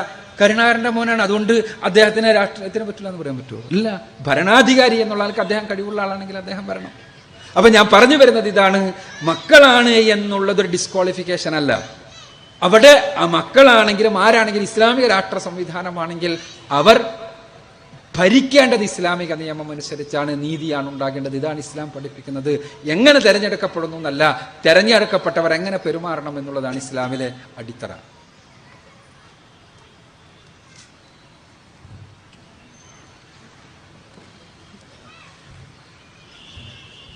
വിശുദ്ധ ഖുർആൻ പറയുകയാണ് പരലോകത്തെ പറ്റി. എൻ്റെ പേര് റോണി, ആറ്റിങ്ങൽ നിന്ന് വരുന്നു. പക്ഷെ ഇതേ ഖുർആൻ തന്നെ പറയുകയാണ്, നാം സൃഷ്ടി ആരംഭിച്ചതുപോലെ തന്നെ വീണ്ടും ആരംഭിക്കും. ഇത് നാം ആരംഭിച്ചു കൊണ്ടേയിരിക്കും. നമ്മുടെ തന്ത്രം തന്നെയാണ്. ഇതിന്റെ അർത്ഥം മനുഷ്യന് പരലോകത്ത് ഒരു വിചാരണയുണ്ടോ? അതേ ഭൂമിയിൽ തന്നെ വീണ്ടും വീണ്ടും മനുഷ്യൻ ഇങ്ങനെ കർമ്മം മാറ്റി തന്നോണ്ട് ഇരിക്കുമോ? റൂഹിൽ ഇതാണല്ലോ വേദങ്ങൾ പറയുന്നത്. പക്ഷെ ഖുർആൻ നമ്മൾ ആഴത്തിലോട്ട് ഇറങ്ങിച്ചെന്ന് ചിന്തിക്കുമ്പോൾ, അതാണ് ഖുർആൻ പറയുന്നത് മനുഷ്യനോട്. ചിന്തിക്കുന്ന മനുഷ്യനെ ദൃഷ്ടാന്തങ്ങളുള്ളു. ആരെങ്കിലും കേട്ട് മനസ്സിലാക്കുന്ന മനുഷ്യനോ അല്ലെങ്കിൽ വായിക്കുന്ന മനുഷ്യനോ ഒരിക്കലും ഒന്നും മനസ്സിലാക്കാൻ കഴിയില്ല. ആഴങ്ങളിലോട്ട് ഇറങ്ങുന്തോറും ഓരോ തവണ പാരായണം ചെയ്യുമ്പോഴും പുതിയ പുതിയ അറിവുകൾ കിട്ടിക്കൊണ്ടിരിക്കും. അത് അറിവ് തരുന്ന സൃഷ്ടാവ് തന്നെയാണ് അത് തരുന്നത്. അല്ലാതെ ആർക്കും അത് അതിനെത്താൻ കഴിയില്ല. അപ്പോൾ ഇതിനെക്കുറിച്ച് ആണ് എനിക്ക് അറിയേണ്ടത്. ഇപ്പോൾ വേശ്യ സ്ത്രീ കുറ്റക്കാരി ആണെന്ന് പറയുന്നു. ഇവിടെ വേശ്യയാക്കിയത് ആരാണ്? വേശ്യയ്ക്ക് വേശ്യയുടെ കർമ്മം കൊടുത്തത് ദൈവമല്ലയോ? കർമ്മത്തിന്റെ അടിസ്ഥാനത്തിലല്ലേ ഓരോ മനുഷ്യനും ഇവിടെ പ്രവർത്തിക്കുന്നത്? ഖുർആൻ പറയുന്നു, കർമ്മം ഒരു കടുമണിത്തു. ആരാണ് മനുഷ്യന് ഈ കർമ്മം? മനുഷ്യന് ദൈവം കൊടുത്ത കർമ്മത്തിൽ ഓരോ മനുഷ്യനും പ്രവർത്തിക്കണം. ഇതാണ് അറിയാനുള്ളത്. ആ ചോദ്യം പ്രസക്തമായ ചോദ്യം. എന്താണ് ചോദ്യം?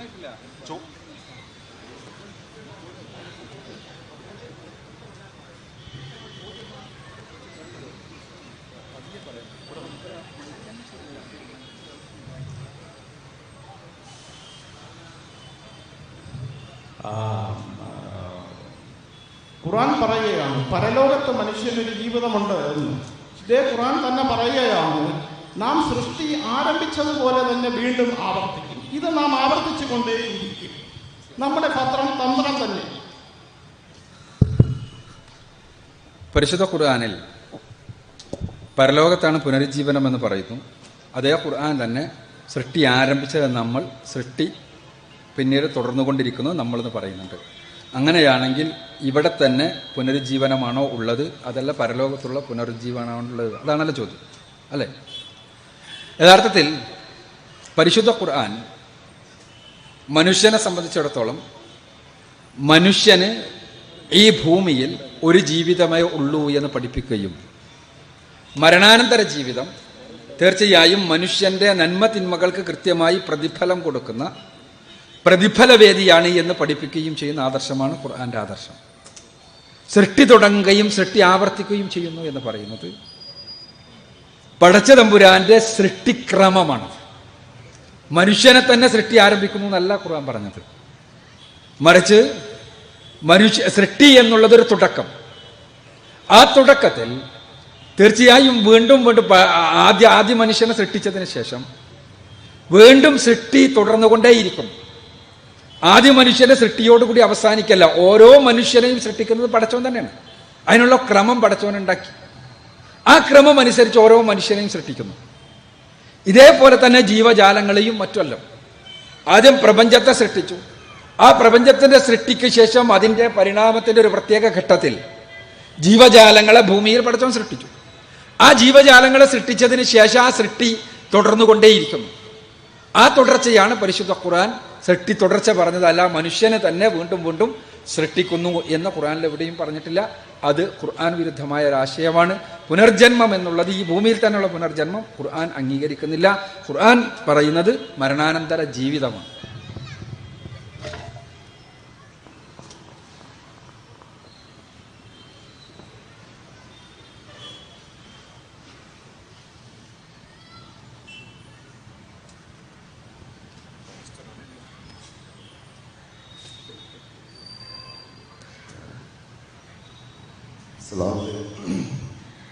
എൻ്റെ ഒരു തോമസ് ഇതിനകത്ത് നമ്മളിതിനകത്ത് വായിച്ചു വിട്ടുപോലെ യുഗങ്ങൾ അതിജീവിച്ച ഇസ്ലാമാണ്.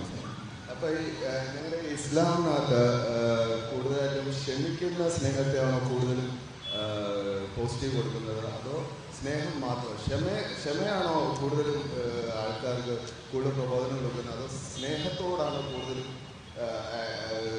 പ്രബോധനം കൊടുക്കുന്നത്? രണ്ടാമത്തെ ചോദ്യം എന്ന് പറയുന്നത്, നമ്മുടെ ഈ ഖുർആനകത്ത് സ്വർഗവും പർദീസയും തമ്മിൽ എന്തോ വ്യത്യാസം പറഞ്ഞിട്ടുണ്ട്. സ്വർഗം പർദീസ എന്ന് പറയും. കാരണം ഞങ്ങൾ ക്രിസ്ത്യാനികളാണെങ്കിൽ സ്വർഗം എന്നാണ് വിശ്വസിക്കുന്നത്, പർദീസ പിതാവാണ് ഇരിക്കുന്നത്. അപ്പം സ്വർഗവും പർദീസയും തമ്മിൽ എന്തോ വ്യത്യാസങ്ങൾ പറഞ്ഞിട്ടുണ്ടോ? അല്ലെങ്കിൽ പിന്നെ ഈ രണ്ട് ചോദ്യമാണ്. ഒന്ന്, ക്ഷമയിലൂടെ നിലനിൽക്കാൻ ആണോ ഇസ്ലാം, അതോ സ്നേഹത്തിലൂടെ നിലനിൽക്കാൻ പറ്റുന്നതാണോ ഇസ്ലാം? ഏറ്റവും എളുപ്പം ഏതാണ്? രണ്ടാമത്തെ ചോദ്യം എന്ന് പറയുന്നത്, പർദീസയും സ്വർഗം തമ്മിൽ എന്തെങ്കിലും വ്യത്യാസമുണ്ട്? ഇസ്ലാം ക്ഷമക്കാണോ സ്നേഹത്തിനാണോ പ്രാധാന്യം കൂടുതൽ കൊടുക്കുന്നത് എന്നാണ് ഒന്നാമത്തെ ചോദ്യം. യഥാർത്ഥത്തിൽ ഇസ്ലാം എന്നുള്ള പദം മുന്നോട്ട് വെക്കുന്ന അടിസ്ഥാനപരമായ ആശയത്തിനാണ് ഇസ്ലാം പ്രാധാന്യം കൊടുക്കുന്നത്. അതിൻ്റെ ഭാഗമാണ് ഇസ്ലാമിൻ്റെ ക്ഷമയും സമാധാനവും കാരുണ്യവും സ്നേഹവുമല്ലോ. ഇസ്ലാം എന്ന പദം പറയുന്നത് സമർപ്പണം എന്നാണ്. സമർപ്പണം എന്ന് പറഞ്ഞാൽ സർവലോക രക്ഷിതാവായ സട്ടാവിന് ജീവിതത്തെ സമ്പൂർണ്ണമായി സമർപ്പിക്കുന്നത്. ആ സമർപ്പണത്തിന്റെ ഭാഗമാണ്. ആ സമർപ്പണം സ്വാഭാവികമായും നമ്മൾ ചെയ്യുമ്പോൾ ഒന്നാമതായി സൃഷ്ടാവിനെ അറിയും. നമ്മൾ പടച്ചവന് സ്വന്തം ജീവിതത്തെ സമർപ്പിക്കുന്നു, പടച്ചവന്റെ നിയമനിർദ്ദേശങ്ങൾ അനുസരിച്ച് ജീവിക്കാൻ തീരുമാനിക്കുന്നു. അതാ സമർപ്പണം എന്നാണ്. അപ്പൊ നമ്മൾ ഒന്നാമത് സൃഷ്ടാവിനെ അറിയും. ആ അറിവിൽ ഏറ്റവും പ്രധാനപ്പെട്ട അറിവ് സൃഷ്ടാവ് കാരുണ്യവാനാണ് എന്നുള്ളത്. നമ്മൾ നമസ്കാരത്തിൽ മുസ്ലിങ്ങൾ നിർബന്ധമായും 17 തവണ ആവർത്തിക്കുന്ന പ്രാർത്ഥനയുണ്ട്. ആ പ്രാർത്ഥനയിൽ 34 തവണ ആവർത്തിക്കുന്ന 2 പേരുകളുണ്ട്. അത് സട്ടാവിന്റെ കാരുണ്യം എന്നുള്ള പേരിനെ ദ്യോതിപ്പിക്കുന്നതാണ്. കാരുണ്യം എന്നുള്ള ഗുണത്തെ ദ്യോതിപ്പിക്കുന്ന അർ-റഹ്മാൻ അർ-റഹീം. റഹ്മത്ത് എന്നാണ് അറബി പറ കാരുണ്യത്തിൽ. ആ കാരുണ്യവാനായ പടച്ചവൻ, എല്ലാ അർത്ഥത്തിലുള്ള കാരുണ്യമുള്ള, ഏറ്റവും കൂടുതൽ അവനോട് തിന്മ ചെയ്തവരോട് പോലും കാരുണ്യം കാണിക്കുന്ന, അവനെ നിഷേധിച്ചവർക്ക് പോലും കാരുണ്യം നൽകുന്ന, അവന്റെ നിയമങ്ങൾ അനുസരിക്കാതെ ധിക്കരിച്ചവരോട് പോലും ഭൂമിയിൽ വെച്ച് കാരുണ്യം കാണിക്കുന്ന സൃഷ്ടാവ്. ആ സൃഷ്ടാവിനെ പ്രവാചകൻ പരിചയപ്പെടുത്തിയപ്പോൾ പറഞ്ഞു, റഹമു മംഫിൽ അർദി വറഹമുക്കും മംഫിസ് സമാ. നിങ്ങൾക്ക് സൃഷ്ടാവിന്റെ കാരുണ്യം ആഗ്രഹിക്കുന്നുണ്ടോ? ഭൂമിയിലുള്ള എല്ലാവരോടും നിങ്ങൾ കാരുണ്യം കാണിക്കണം. ആ കാരുണ്യത്തിന്റെ ഭാഗമായി വരുന്നതാണ് സ്നേഹമെന്ന്. സ്നേഹം എന്നത് സ്വാഭാവികമായും ഒരു കൊടുക്കൽ വാങ്ങലിന്റെ ഒരു വികാരമാണ്. സ്നേഹം എന്നുള്ളത് മാനുഷികമായ തലം വരുമ്പോൾ നിങ്ങൾ എടുത്തു നോക്കുക. മക്കളെ സ്നേഹിക്കുന്നു, നമ്മൾ ഭാര്യയെ സ്നേഹിക്കുന്നു, ഭർത്താവിനെ സ്നേഹിക്കുന്നു, മാതാപിതാക്കളെ സ്നേഹിക്കുന്നു. ആ സ്നേഹത്തിലെല്ലാം തന്നെ ഒരു കൊടുക്കൽ വാങ്ങലുണ്ട്. മക്കളെ നമ്മൾ സ്നേഹിക്കുമ്പോൾ മക്കൾ തിരിച്ചും സ്നേഹിക്കുന്നു. ഭാര്യമാരെ സ്നേഹിക്കുമ്പോൾ ഭാര്യമാർ തിരിച്ചും സ്നേഹിക്കുന്നു. ഭർത്താക്കന്മാരെ സ്നേഹിക്കുമ്പോൾ ഭർത്താക്കന്മാർ തിരിച്ചും സ്നേഹിക്കുന്നു. മാതാപിതാക്കളെ സ്നേഹിക്കുമ്പോൾ മാതാപിതാക്കൾ തിരിച്ചും സ്നേഹിക്കുന്നു. ഈ സ്നേഹം എന്നുള്ളത് കൊടുക്കൽ വാങ്ങൽ പ്രക്രിയയാണ് എന്നർത്ഥം. കാരുണ്യം അങ്ങനെയല്ല. കാരുണ്യം വെറുപ്പിനാണെങ്കിൽ പോലും, അല്ലെങ്കിൽ ഇഷ്ടമില്ലാത്ത പദം പറയുന്നവരാണെങ്കിൽ പോലും അവർക്ക് നേരെ വഴിഞ്ഞൊഴുകുന്ന ഒരു സംഭവമാണ് കാരുണ്യം.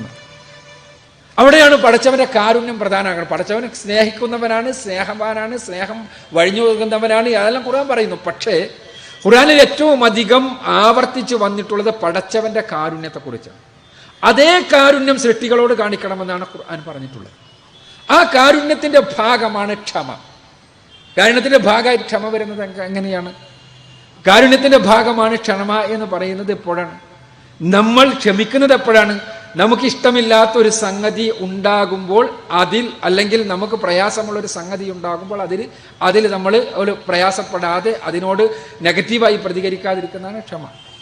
ആ ക്ഷമ യഥാർത്ഥത്തിൽ ഈ കാരുണ്യബോധത്തിൽ നിന്നാണ് ഉണ്ടാവുന്നത്. നമ്മൾ സൃഷ്ടാവിന്റെ കാരുണ്യം, ആ കാരുണ്യത്തിന്റെ ഫലമാണ് എല്ലാം. അപ്പൊ നമ്മളുടെ തിന്മ കൊണ്ടല്ലാതെ നമുക്ക് എന്തെങ്കിലും പ്രയാസം വന്ന് ഭവിച്ചാൽ, നമ്മളുടെ തിന്മ കൊണ്ട് നമുക്ക് പ്രയാസം ഉണ്ടാവുന്നത് സ്വാഭാവികമായും നമ്മളാണ് തിരുത്തേണ്ടത്. നമ്മളുടെ തിന്മ കൊണ്ടല്ല, നമ്മൾ ചെയ്ത തെറ്റുകൊണ്ടല്ല ഒരു പ്രയാസം ഉണ്ടായി. ആ പ്രയാസം ഉണ്ടാകുമ്പോൾ ക്ഷമിക്കുന്നത് ഈ കാരുണ്യബോധത്തിന്റെ ഭാഗമായിട്ടാണ്. കാരണം പടച്ചവൻ പരമകാരുണികനാണ്, അവനിൽ നിന്ന് കാരുണ്യം മാത്രം ഉണ്ടാവണുള്ളൂ. അപ്പൊ അതുകൊണ്ട് തന്നെ ഈ കാര്യം എനിക്ക് ഏറ്റവും വലിയ ദുരിതമാണ്, പ്രയാസമാണ്, രോഗമാണ്, പീഡനമാണ്. പക്ഷേ അതും ആത്യന്തികമായി എൻ്റെ സൃഷ്ടാവിൻ്റെ, എന്നെ ഏറ്റവും സ്നേഹിക്കുന്നവൻ്റെ, എൻ്റെ കാരുണ്യവാനായ പടച്ചവൻ്റെ കാരുണ്യമാണെന്നുള്ള ബോധമാണ്. ആ ബോധം ഉണ്ടാകുമ്പോൾ ക്ഷമ സ്വാഭാവികമായി ഉണ്ടാകും. അവിടെ ഇസ്ലാം പഠിപ്പിക്കുന്ന ആദർശങ്ങൾ എല്ലാം തന്നെ ഈ ഒരു അടിത്തറയിലാണ്. ഞാൻ പറഞ്ഞല്ലോ, സമർപ്പണം എന്ന അടിത്തറയിൽ, അതിൻ്റെ അടിസ്ഥാനത്തിൽ പടച്ചവനെ കാണുന്നു, പടച്ചവന്റെ കാരുണ്യത്തെ കാണുന്നു. ആ കാരുണ്യത്തിന്റെ ഭാഗമായി ഈ പ്രപഞ്ചത്തെ മുഴുവനും ഉൾക്കൊള്ളാൻ കഴിയും. ഇതാണ് ഇസ്ലാം ആ രംഗത്ത് പഠിപ്പിക്കുന്ന ആദർശം. സ്വർഗവും പരദീസയും തമ്മിലുള്ള പ്രശ്നമാണ്. പരിശുദ്ധ ഖുർആനിൽ സ്വർഗത്തിന് പറഞ്ഞിട്ടുള്ള പേര് ജന്നത്ത് എന്നാണ്. ഒരുപാട് സ്വർഗങ്ങളെ കുറിച്ച് പറയുന്നുണ്ട്. ജന്നാത്ത് എന്ന് പറയുന്നുണ്ട്, സ്വർഗങ്ങൾ എന്നുള്ള അർത്ഥത്തിൽ. ജന്നത്ത് എന്നുള്ള അറബി പദത്തിന് നേർക്കുനേരുള്ള അർത്ഥം തോട്ടം എന്നാണ്. ആ ജന്നാത്തുകളിൽ പെട്ട ഒരു പ്രത്യേക സ്വർഗത്തെക്കുറിച്ച് പറയുന്നുണ്ട്. അതാണ് ജന്നാത്തുൻ ഫിർദൗസ് എന്ന് പറയുന്നത്. പ്രവാചകൻ സല്ലല്ലാഹു അലൈഹി വസല്ലമ അതിനെ വിശദീകരിച്ചുകൊണ്ട് പറഞ്ഞു, സ്വർഗങ്ങളിൽ ഏറ്റവും ഉന്നതമായ സ്വർഗമാണ് ജന്നാത്തുൽ ഫിർദൗസ്. അഥവാ പറുദീസ എന്ന സ്വർഗം എന്ന് പറഞ്ഞു. അപ്പോൾ സ്വർഗം തന്നെയാണ്, പക്ഷേ അതിലെ ഉന്നതമായ ഒരു തലമാണ് എന്നേ മനസ്സിലാക്കാൻ നിർവാഹമുള്ളൂ ആ കാര്യത്തിൽ.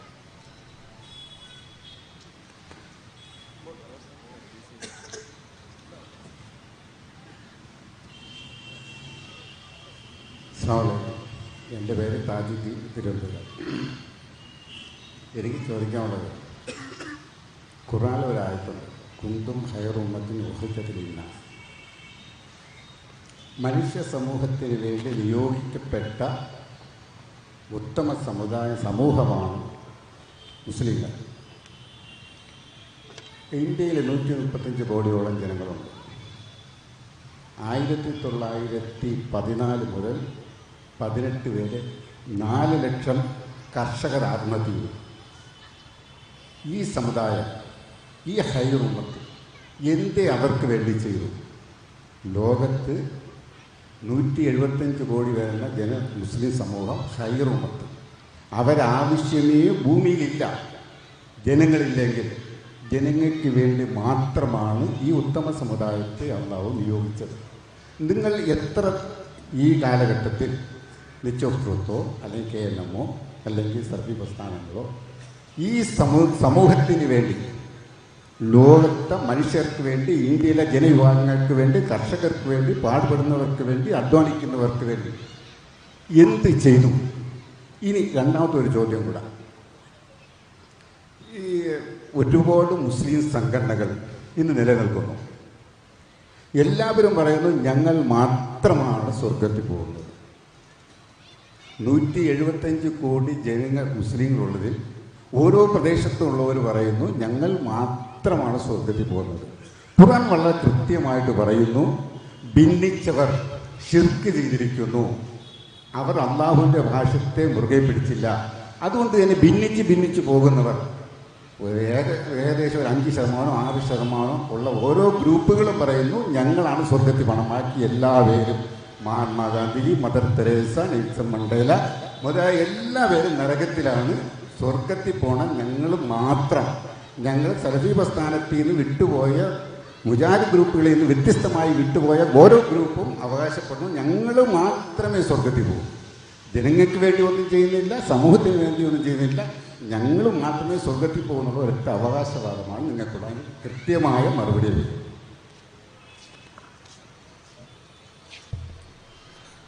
സുഹൃത്ത്, ഖുർആനിലെ 3-ാമത്തെ അധ്യായം സൂറത്ത് ആൽ ഇംറാനിലെ കുൻതും ഖൈറ ഉമ്മ എന്ന വചനമനുസരിച്ച് ഉഖ്രിജത് ലിന്നാസ്, മനുഷ്യർക്ക് വേണ്ടി ഉയർപ്പിക്കപ്പെട്ട ഏറ്റവും ഉത്തമമായ സമുദായമാണ് നിങ്ങൾ എന്ന് പറഞ്ഞിട്ട് ഈ മുസ്ലിങ്ങൾ എന്താണ് ഇത്രയധികം കർഷകർ ആത്മഹത്യ ചെയ്തിട്ട് അവർക്ക് വേണ്ടി ചെയ്തത് എന്നാണ് ചോദ്യം.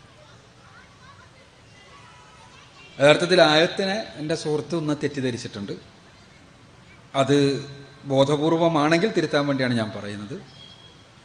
ആയത്തിൽ പറയുന്നത് കർഷകരെ സഹായിക്കുന്ന ഒരു ഖൈർ ഉമ്മത്തിനെ കുറിച്ചല്ല. ആയത്ത് അവിടെ നിൽക്കണില്ല. 110-ാമത്തെ ആയത്ത്, കുന്തും ഖൈറ ഉമ്മ ഉഖ്രിജത് ലിന്നാസ് തഅ്മുറൂന ബിൽ മഅറൂഫി വതൻഹൗന അനിൽ മുൻകരി വതുഅ്മിനൂന ബില്ലാഹി എന്നാണ്. അഥവാ നിങ്ങളാണ് മനുഷ്യർക്ക് വേണ്ടി ഉയർപ്പിക്കപ്പെട്ട ഉത്തമ സമുദായം. നിങ്ങൾ ചെയ്യുന്നത് അവർക്ക് ധർമ്മം പഠിപ്പിക്കലാണ്, അവരെ അധർമ്മത്തിൽ നിന്ന് തടഞ്ഞു നിർത്തലാണ്, അവർ അള്ളാഹുവിൽ വിശ്വസിക്കുകയും ചെയ്യുന്നു നിങ്ങൾ. ഇതാണ് ആ ഖൈർ ഉമ്മത്തിൻ്റെ സവിശേഷതയായി പറഞ്ഞിട്ടുള്ളത്. അപ്പോൾ ആ ഖൈർ ഉമ്മത്തിൻ്റെ ധർമ്മം എന്നുള്ളത് ഈ ആയത്തിൻ്റെ അടിസ്ഥാനത്തിൽ നന്മയിലേക്ക് ആളുകളെ ക്ഷണിക്കലാണ്, തിന്മയിൽ നിന്ന് ആളുകളെ തടഞ്ഞു നിർത്തലാണ്, അള്ളാഹുവിൽ വിശ്വസിച്ച് കാര്യങ്ങൾ ഏൽപ്പിച്ച് മുന്നോട്ട് പോകലാണ്. പക്ഷെ അതിനർത്ഥം അഗതികളെ സഹായിക്കേണ്ടത് ഈ ഉമ്മത്തിൻ്റെ ആളുകളുടെ ഉത്തരവാദിത്തമല്ല എന്നല്ല. തീർച്ചയായും മതത്തിൻ്റെ ഭാഗമാണ് അഗതികളെയും അശരണരെയും സഹായിക്കുന്നത് എന്ന് പഠിപ്പിച്ച ആദർശമാണ് ഇസ്ലാം. അത് ഈ ആയത്തല്ല, മറ്റൊരുപാട് ആയത്തുകളിലാണുള്ളത് എന്നർത്ഥം. ഖുർആനിൽ ഒരു എപ്പോഴും ഓതുന്ന ചെറിയൊരു സൂറത്തുണ്ട്, സൂറത്തുൽ മാഊൻ എന്നാണ്. അറഅയ്തല്ലദീ യുകദ്ദിബു ബിദ്ദീൻ ഫദാലിക്കല്ലദീ യദ്ഉൽ യതീം വലാ യഹുല്ലു അലാ തആമിൽ മിസ്കീൻ. ഫവൈലുൽ മുസല്ലീൻ അല്ലദീന ഹും അൻ സ്വലാത്തിഹിം സാഹൂൻ അല്ലദീന ഹും യുറാഊന വയംനഊനൽ മാഊൻ.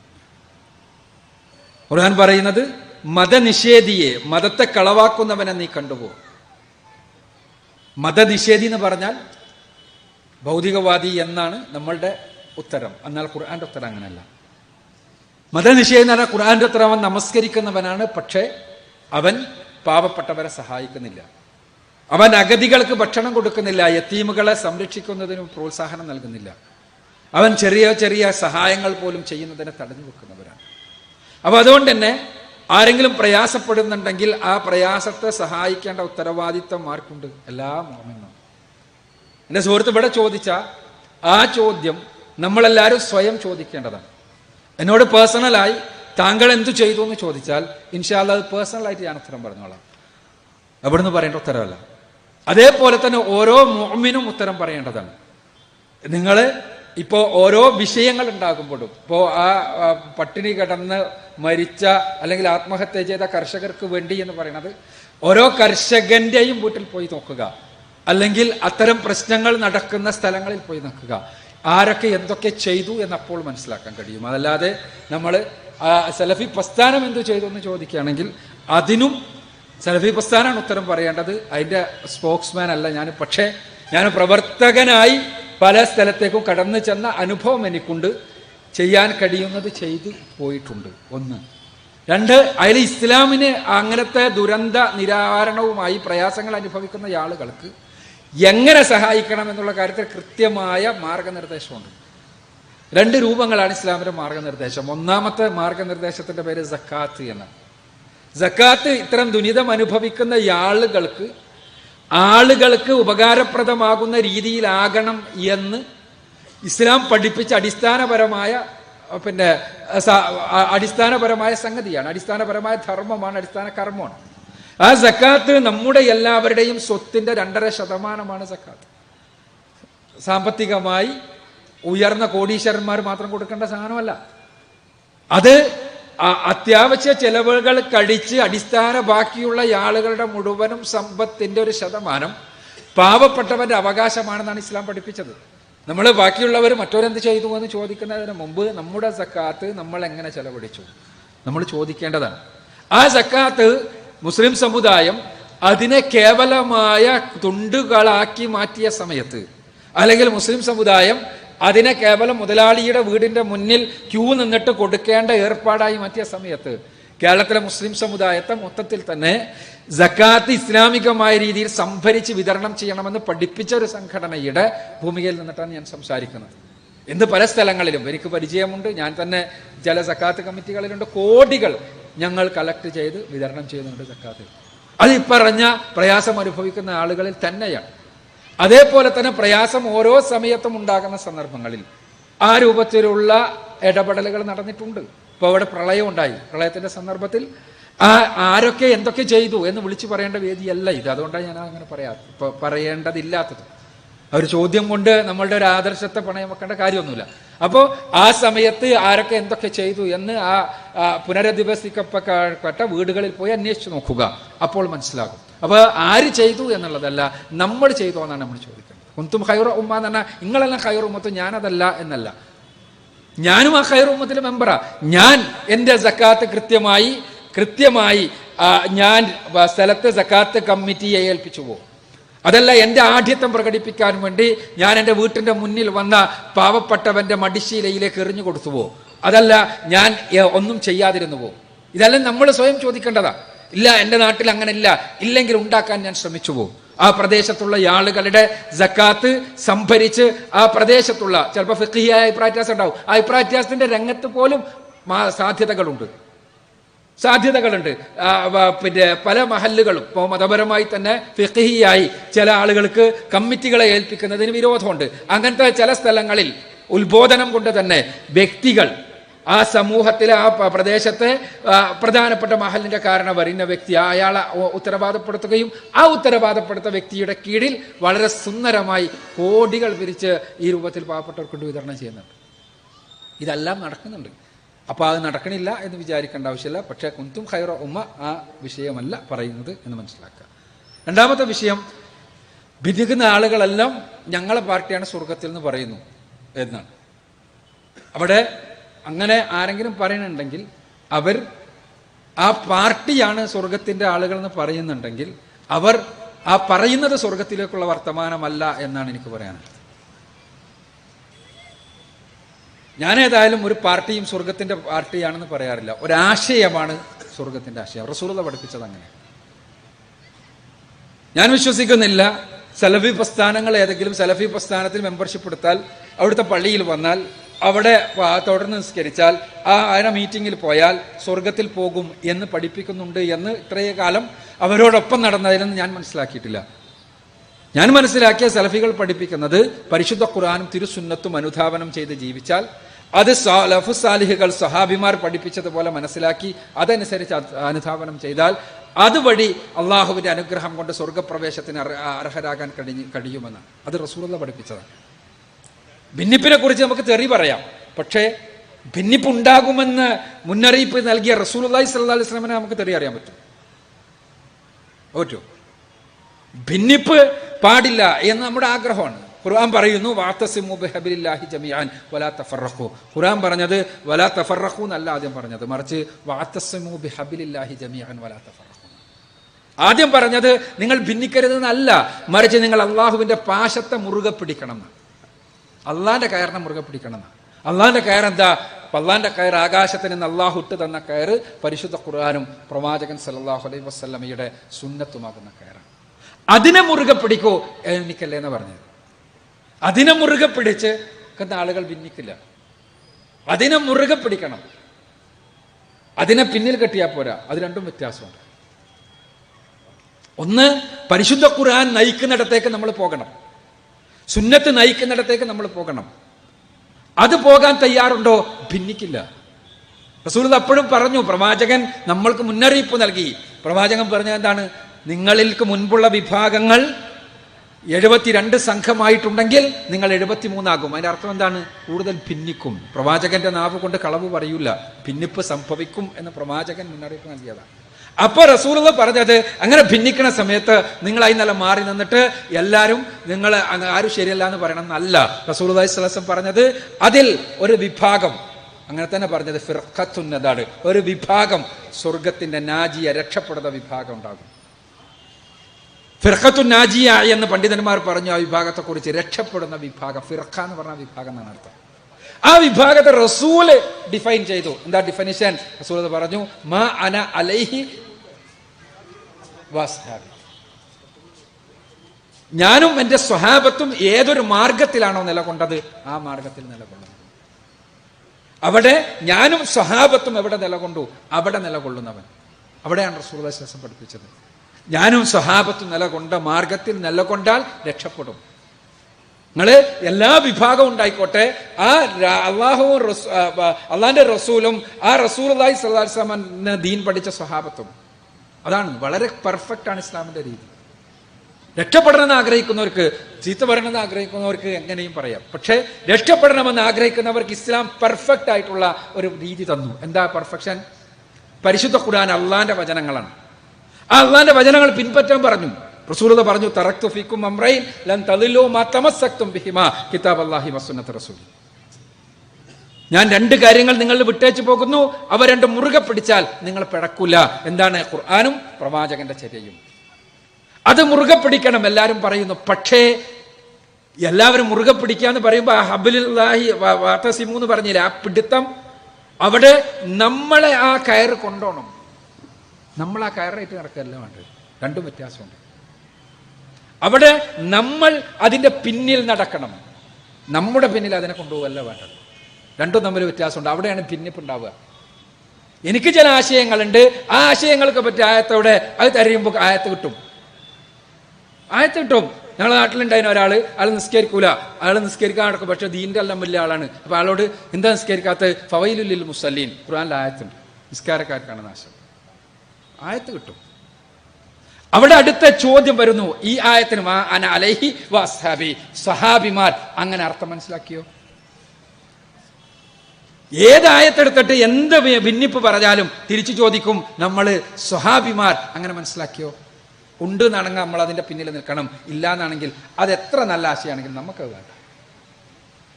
ഹദീസ് ഓതും, ഇതാ ഇന്ന കർമ്മം നല്ലതാ, ഇന്ന കർമ്മം നല്ലതാ, റസൂൽ അങ്ങനെ ചെയ്തില്ലേ, ഇങ്ങനെ പറഞ്ഞില്ലേ, ഇതെല്ലാം വ്യാഖ്യാനങ്ങൾ.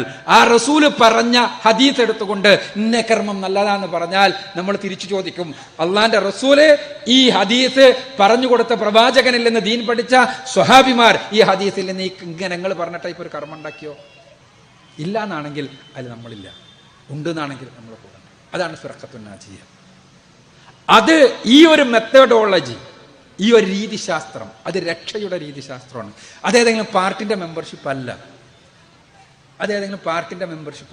ആ പാർട്ടിന്റെ മെമ്പർഷിപ്പ് എടുത്താൽ സ്വർഗത്തിൽ പോകുമെന്ന് ഏതെങ്കിലും ഒരു പാർട്ടി പറയുന്നുണ്ടെങ്കിൽ ആ പറഞ്ഞത് ഇസ്ലാമിന്റെ മാർഗമല്ല, പിന്നെ പാർട്ടി ശരിയായ മാർഗമല്ല, സംശയമില്ല. പക്ഷേ ഈ രീതിയല്ല രക്ഷയുടെ മാർഗം എന്ന് പറയുകയാണെങ്കിൽ റസൂലുള്ളാഹി സ്വല്ലല്ലാഹു അലൈഹി വസല്ലം എന്ന് ദീൻ പഠിച്ച ആളുകൾക്ക് അതല്ലാതെ നിർവാഹമില്ല. അത്ര മാത്രമേ ഉള്ളൂ. തീർച്ചയായും എൻ്റെ സുഹൃത്ത് സൂചിപ്പിച്ചതുപോലെ സേവന പ്രവർത്തനങ്ങൾ നമ്മൾ പങ്കെടുക്കേണ്ടതുണ്ട്. അത് നമ്മളെല്ലാവരുമാണ് ചെയ്യേണ്ടത്. അതല്ലാതെ നിങ്ങളല്ല, ഞാനും അടങ്ങുന്ന നമ്മളാണ് ചെയ്യേണ്ടത്.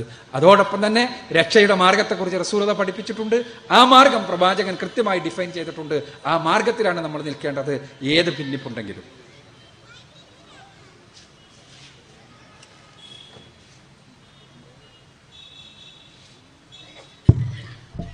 സഹോദരങ്ങളെ, നമ്മുടെ സമയം ക്രമീകരിക്കേണ്ടതുണ്ട്. നമുക്ക് അനുവദിച്ച സമയം 9 മണിയാണ്. അവസാനമായി ഒരു ചോദ്യം കൂടി, അത് അവസാനമെന്ന് കരുതുക. അസ്സലാമു അലൈക്കും. എൻ്റെ പേര് അഷ്റഫ്, സ്ഥലം അടൂര്. ഇസ്ലാമിൻ്റെ ദേശീയത എന്താണ്? മതമാണെങ്കിൽ മതപരിത്യാഗം, അതിനെക്കുറിച്ച് എന്താണ് ഇസ്ലാമിന് പറയാനുള്ളത്? മതപരിത്യാഗത്തെക്കുറിച്ച്.